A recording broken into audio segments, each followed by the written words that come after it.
we are excited to have the Secretary of Human Services here. Many of you know Dr. Judy Ann Bigby, Secretary who oversees over 17 state agencies. She has a prime seat in the governor's cabinet, and we hope that she will be able to use that seat to our advantage. So let's think about ideas for her in that regard. Some of you may know her well as the primary care physician, a professor, a researcher, and a healthcare expert. And our goal today is to help her become the state's chief expert on social enterprises, to add that to her impressive list of credentials. So without further ado, I'd like to welcome Dr. Bigby.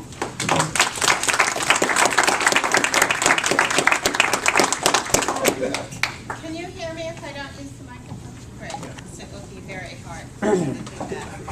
I want to thank Michael for that introduction. As you articulated, one of the goals that I have for at least showing up here is to indicate that we do have a lot to learn. It reminds me of a Buddhist saying that I came to when I was first appointed as secretary, and I thought, oh my goodness, what am I getting into? And people kept talking about how I was an expert. But you know, experts have no room to learn new things. So I'm always open for new things. So I appreciate that. Well, thank you. I appreciate your work and your sponsorship of this event. So good morning, everyone. I am very delighted to be here. Some of you may know that we've been on this path to try to figure out how do we do a better job of supporting social enterprises. And I think that this opportunity this morning is really going to help us set a course that will lead to really good outcomes. And Michael, you said that you hope that I'll use my seat on the cabinet to benefit all the people here, but it's the people you serve that I'm really looking to benefit. And the governor is also very committed to that. And he's very invested in this idea of social enterprise.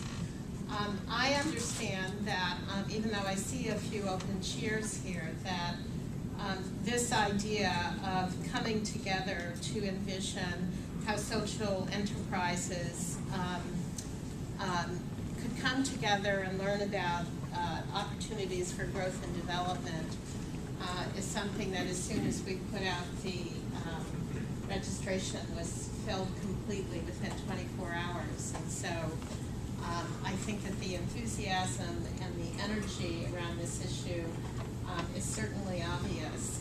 And I too look forward to being able to do other things. We first started talking in earnest about social enterprises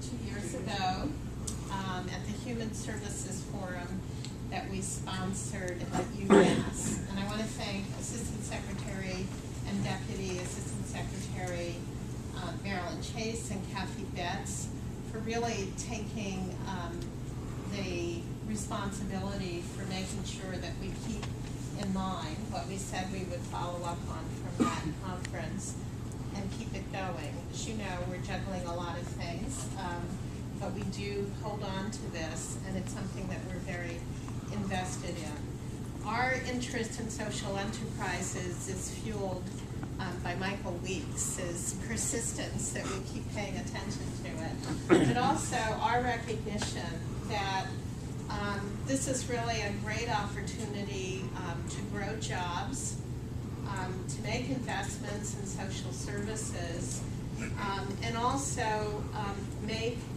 jobs available to people who not everyone is willing to employ.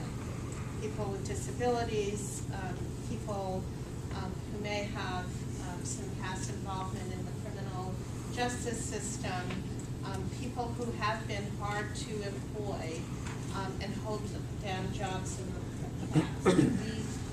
We believe that your commitment to looking at ways to willingly employ those types of business employees is one of the key things that make us excited about this. But we also know that you have examples of success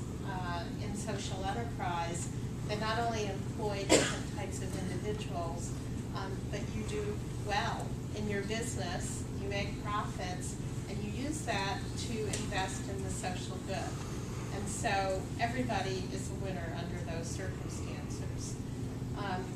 We understand as well, as Michael Wilson just pointed out, that there are ways that the Commonwealth should be coming together to think about how can we, in a structured way, begin to help social enterprises grow them and make them even more successful.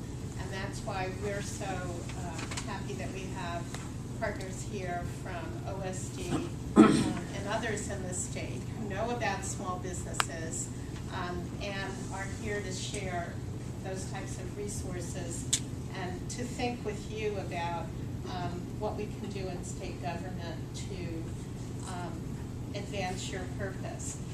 As I mentioned to someone as I came in and alluded to just a minute ago, we're still learning about this.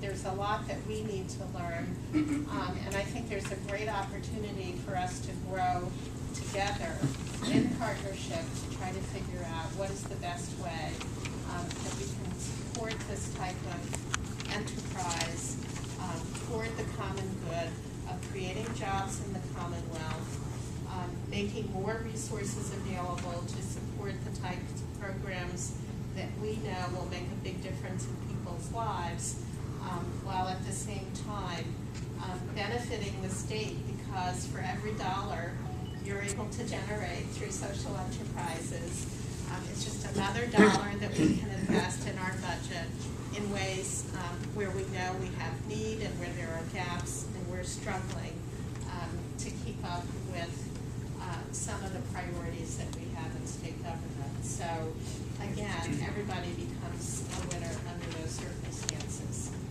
I also just want to point out that a lot of what we think can be accomplished in this effort are totally consistent with the governor's priorities. Job creation is #1 on his list, and this is another way to look at how do we grow jobs and how do we, as I said, employ those people who traditionally have been somewhat hard to employ. But it's also consistent with the governor's priorities and vision of the principle that government has a responsibility to make sure that everybody has an opportunity regardless of their circumstances in life. So I look forward to hear what comes out of today's experience. I want to thank again the Providers Council, the Social Enterprise Council, the United Way for hosting this event, and Plain Street Inn, who looks like they're catering the lunch but also brought some cookies. But I know from personal experience it's really good. So